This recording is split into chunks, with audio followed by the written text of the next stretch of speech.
आपका यूनिक प्रज्ञान यूट्यूब परिवार में हार्दिक स्वागत है, वंदन है, अभिनंदन। प्यारे साथियों, सामान्य हिंदी के प्रैक्टिस सेट श्रृंखला में मैं प्रज्ञान सर आप सभी का एक बार पुनः स्वागत करता हूं। और साथियों, यह practice set TGT, PGT, GIC प्रवक्ता, एलटी ग्रेड आदि विभिन्न प्रतियोगी परीक्षाओं के साथ साथ अगर आप वनडे एग्जाम की तैयारी कर रहे हैं तो आपके लिए भी होने वाला है काफी लाभकारी। जैसे यूपीपी, लेखपाल अथवा यूपी ट्रिपल एससी से आयोजित परीक्षाएं हों, अथवा आपकी कोई भी वनडे एग्जाम जिसमें हिंदी, सामान्य हिंदी पूछी जाती है, उसके लिए यह प्रैक्टिस सेट आपके लिए लाभकारी साबित होने वाला है।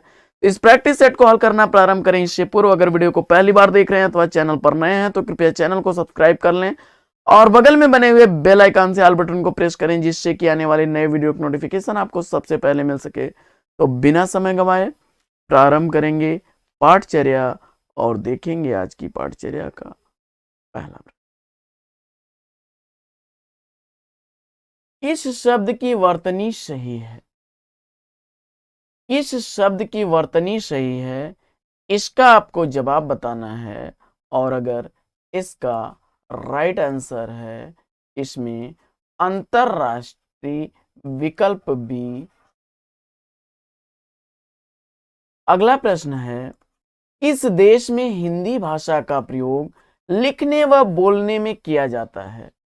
तो साथियों, हिंदी भाषी देश में आपका अगर आपने विकल्प मॉरिशस डी को सेलेक्ट किया है तो बिल्कुल राइट आंसर के साथ हैं आप। डी विकल्प इज राइट आंसर।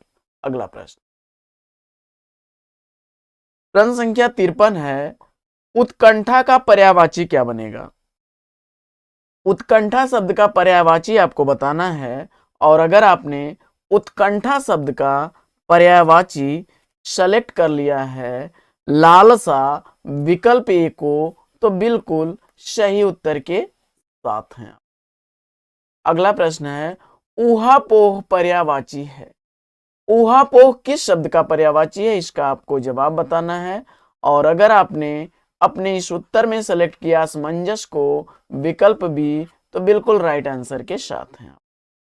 देखते हैं प्रश्न संख्या 55। तो प्रश्न संख्या 55 है कि जो शीघ्र प्रसन्न हो जाए उसे क्या कहेंगे?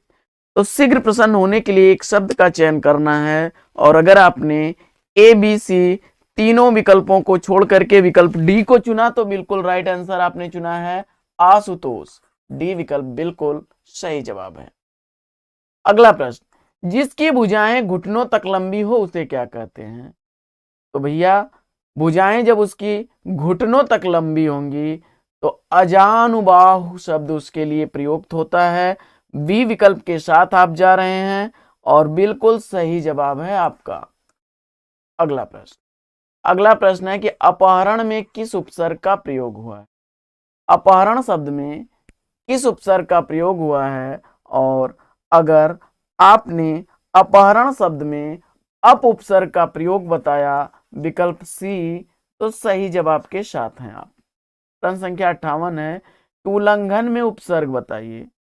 तो उल्लंघन में उत धन लंघन होता है, व्यंजन संधि है आपकी, और सी विकल्प के साथ आप गए तो बिल्कुल राइट आंसर है आपका। अगला प्रश्न है कि उन्मेख में कौन सा उपसर्ग प्रयुक्त हुआ है, इसका आपको जवाब बताना है। और उन्मेख के लिए आपने उद उपसर्ग का प्रयोग किया, विकल्प बी को चुना, तो बिल्कुल राइट आंसर। प्रश्न संख्या 60 है कि सही कौन सा इसमें सुमेलित है, इसका आपको सही विकल्प इसमें से चुनना है। तो इसमें आपने देखा कौन सा सही है, तो देखिए अनुरक्ति का विलोम होता है विरक्ति।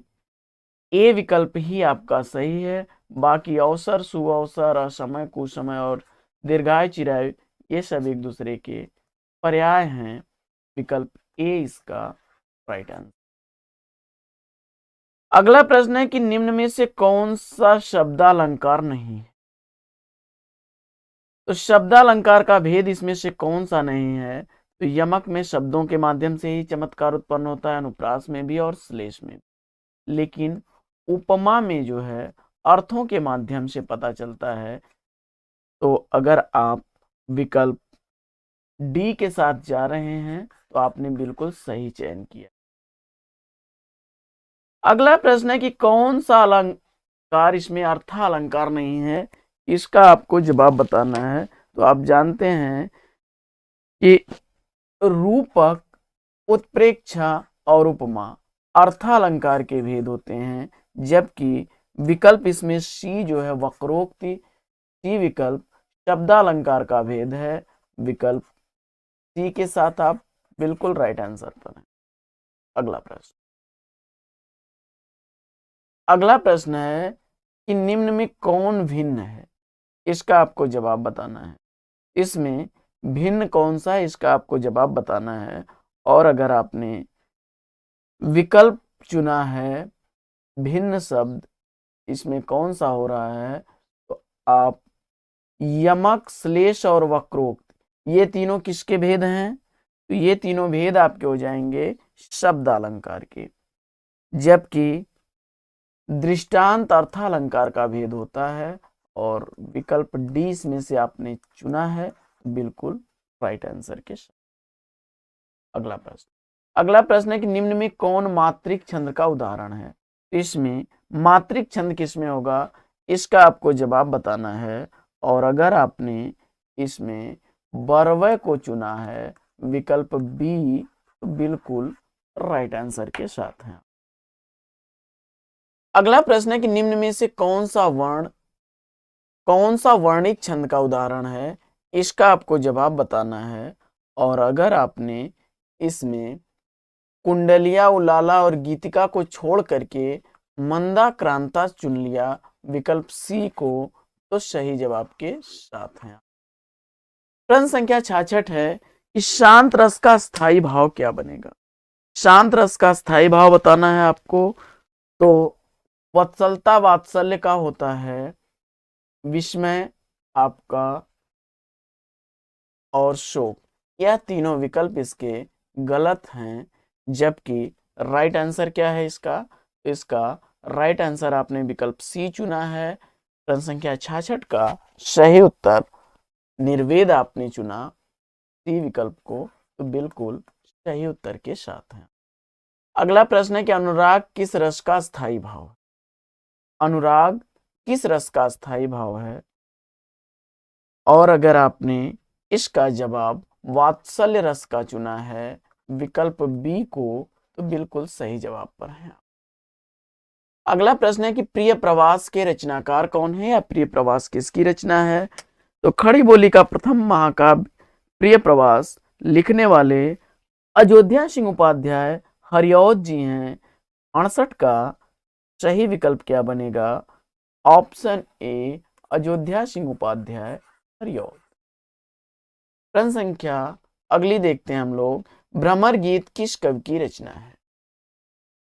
तो भ्रमर गीत के रचनाकार कौन है, इसका आपको जवाब बताना है। और आपने उत्तर में बता दिया सूरदास, विकल्प बी को, तो बिल्कुल सही उत्तर के साथ है। अगला प्रश्न है कि निम्न में से कौन सी रचना सूरदास की रचना है? तो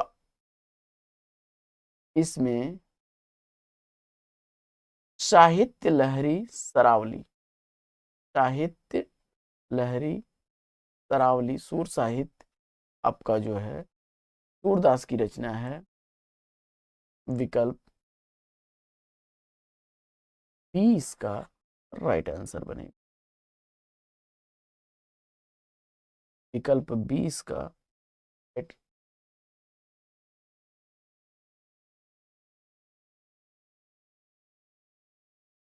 क्षमा करें,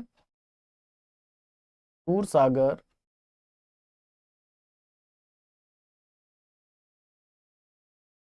सागर, लहरी और सरावली, तीन रचनाएं हैं। सूर सागर और सूर सरावली और साहित्य लहरी, तीन रचनाएं सूरदास की मिलती हैं। तो इसमें सूर साहित्य नहीं बल्कि सूर सागर सेलेक्ट होगा। विकल्प सी इसका राइट आंसर। सूरदास की रचनाओं में प्रमुख रचनाओं में सूर सागर और सूर सरावली तथा साहित्य लहरी, इन रचनाएं इनकी सिद्ध रचनाएं हैं। तो विकल्प सी के साथ आप जाइए, बिल्कुल राइट आंसर। अगला प्रश्न है कि परमाल रासो किसकी रचना है? तो परमाल रासो के रचनाकार कौन हैं, इसका आपको जवाब बताना है और आपने परमाल रासो के रचनाकार जगनीक को चुना। विकल्प बी इसका राइट आंसर। अगला प्रश्न है कि रामचरितमानस किस काव्यधारा की प्रतिनिधि रचना है, और आपने उत्तर में अगर सेलेक्ट किया है विकल्प बी राम भक्ति को, बिल्कुल राइट आंसर के साथ हैं। अगला प्रश्न है कि दिगंबर, ही जवाब हो जाएगा विकल्प आपका कालिंदी, सुरसरिता, मंदाकिनी और देवअपगा, यह जो हैं गंगा के पर्यायवाची हैं। कालिंदी यमुना का पर्यायवाची है। सी विकल्प इसका राइट आंसर। अगला प्रश्न है कि निम्न में से कौन कमल का पर्यायवाची नहीं है, इसका आपको जवाब बताना है और अगर आपने इसका उत्तर सेलेक्ट कर लिया, देखिए पंकज, सतदल और राजीव कमल के पर्यायवाची हैं, जबकि जलद बादल का पर्यायवाची है। तो विकल्प इसका ए राइट आंसर। अगला प्रश्न है कि छंद प्रभाकर किसकी रचना है? छंद प्रभाकर कृति के रचनाकार कौन है, इसका आपको जवाब बताना है और अगर इसका आप जवाब बता रहे हैं कि मतीराम की रचना है, विकल्प डी, तो बिल्कुल सही उत्तर के साथ है। अगला प्रश्न है कि निम्न में से कौन चंद्रमा का पर्यायवाची नहीं है? तो इसमें चंद्रमा का पर्यायवाची कौन सा नहीं है? इसमें मृगांक, राकापति और हिमांशु चंद्रमा के पर्याय हैं। डी विकल्प के साथ आप गए, बिल्कुल राइट आंसर। अगला प्रश्न है कि निम्न में से किस शब्द की वर्तनी शुद्ध है? शुद्ध वर्तनी वाला शब्द आपको चयन करना है और अगर आपने शुद्ध वर्तनी वाला शब्द इसमें विकल्प ए आध्यात्मिक चयन किया है तो बिल्कुल राइट आंसर। अगला प्रश्न है कि निम्न में से कौन से शब्द की वर्तनी शुद्ध है, इसका आपको जवाब बताना है और अगर इसका जवाब हो जाएगा विकल्प सी हितैषी,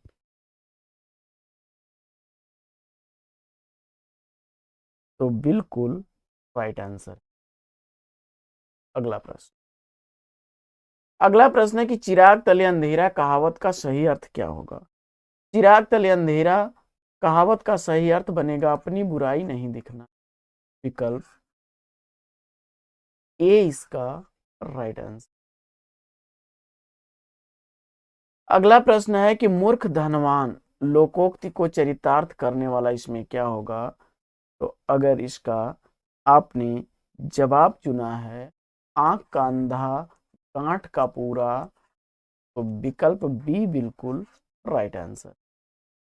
अगला प्रश्न है कि सबका अपनी अपनी मर्जी से काम करना किस लोकोक्ति का अर्थ है? तो इसमें आपने अगर विकल्प चुना है अपनी ढपली अपना राग, विकल्प ए, तो बिल्कुल राइट आंसर है आप। अगला प्रश्न है कि निम्न में कौन सुमेलित नहीं है, इसका आपको जवाब बताना है और इसका सही उत्तर बनेगा स्वर्ण और सोना। ये सवर्ण नहीं होता है बल्कि स्वर्ण होता है, स्वर्ण का अर्थ सोना होता है। बाकी सूच का पवित्र, सर का सरोवर और सर का अध्याय सही है। यह अगर स्वर्ण होता तो यह भी विकल्प सही हो जाता, तो सी विकल्प इसका राइट आंसर। 84 और 85 प्रश्न में जो है प्रत्येक वाक्य के नीचे 4 विकल्प दिए गए हैं, उसमें से कोई एक विकल्प वाक्य का शुद्ध रूप है, उसका आपको चयन करना है। तो अपने हाथ से स्वयं काम करो का सही वाक्य क्या होगा? और अगर आपने इसका उत्तर सेलेक्ट किया अपना काम स्वयं करो, विकल्प ए, तो बिल्कुल सही जवाब है। और अगला प्रश्न है कि हमारी नाक में दम हो गई है, तो इसका आपको जवाब बताना है और इसका राइट आंसर क्या बनेगा? हमारी नाक में दम हो गई है। विकल्प अगर आपने इसका चयनित कर लिया है ए, तो राइट आंसर। अगला प्रश्न है कि दो टूक कहना किस मुहावरे का अर्थ है? दो टूक कहना किस मुहावरे का अर्थ है? और इसका जवाब आपने सेलेक्ट क्या किया? स्पष्ट करना, विकल्प ए, तो बिल्कुल राइट आंसर। अगला प्रश्न है कि निम्नलिखित में कौन सा शब्द शुद्ध है? इसका आपको जवाब बताना है। और अगर इसका राइट आंसर आप सेलेक्ट कर रहे हैं विकल्प सी, परिमाण को, तो बिल्कुल सही जवाब है आप। अगला प्रश्न है कि जिसकी चिंता न की जा सके के लिए एक शब्द क्या बनेगा? जिसकी चिंता न की जा सके उसके लिए एक शब्द क्या बनेगा? और उत्तर में आपने सेलेक्ट कर लिया है विकल्प ए, अचिंतन, विकल्प ए, राइट आंसर। अगला है कि प्राकृत शब्द का विपरीतार्थक शब्द इसमें से क्या बनेगा? तो प्राकृत शब्द का विपरीत अर्थ वाला यानी विलोम शब्द इसमें बताना है। और आपने उसका जवाब कृत्रिम सेलेक्ट किया है, बी विकल्प, तो राइट आंसर। अगला प्रश्न है कि निम्नलिखित में कौन सा शब्द पुल्लिंग है? पुल्लिंग शब्द का आपको चयन करना है और आपने उत्तर में सेलेक्ट किया है विकल्प डी, मोती, तो बिल्कुल राइट आंसर के साथ है। अगला प्रश्न है कि घनश्याम में कौन सा समास है? घनश्याम में आपको समास बताना है।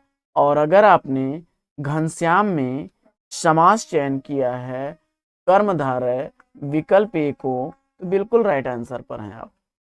अगला प्रश्न है कि भवन का सही संधि विच्छेद क्या होगा? भवन शब्द का सही संधि विच्छेद क्या बनेगा?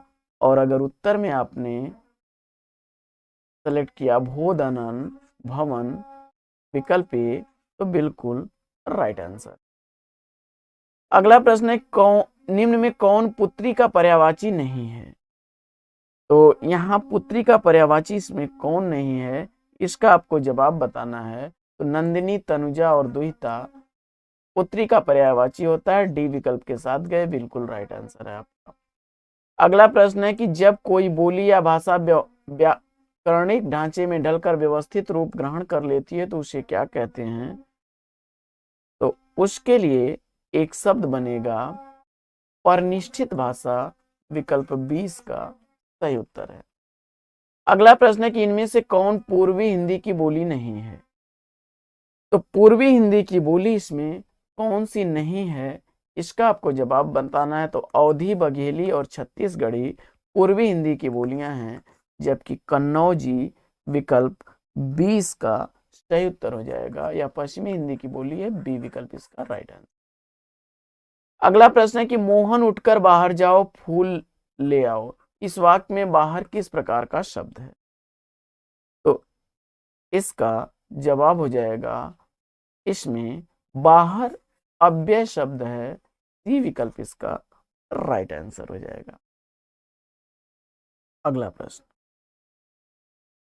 प्रश्न है कि धरित्री का तद्भव रूप क्या बनेगा? और धरित्री शब्द का तद्भव रूप आपने धरती बताया, विकल्प ए, तो बिल्कुल सही उत्तर। अगला प्रश्न है कि निम्नलिखित में से कौन सा शब्द संज्ञा का उदाहरण नहीं है? तो इसमें कौन संज्ञा का उदाहरण नहीं है, यह आपको बताना है। तो इसमें शिक्षक, सोना और किताब संज्ञा है। अच्छा शब्द जो है यह विशेषता बता रहा है, विशेषण है, सी विकल्प के साथ आप गए, बिल्कुल राइट आंसर। अगला प्रश्न है कि तुलनात्मक विशेषण की दृष्टि से उत्तमावस्था में कौन नहीं है? तो इसमें आपको जवाब बताना है। तो इसमें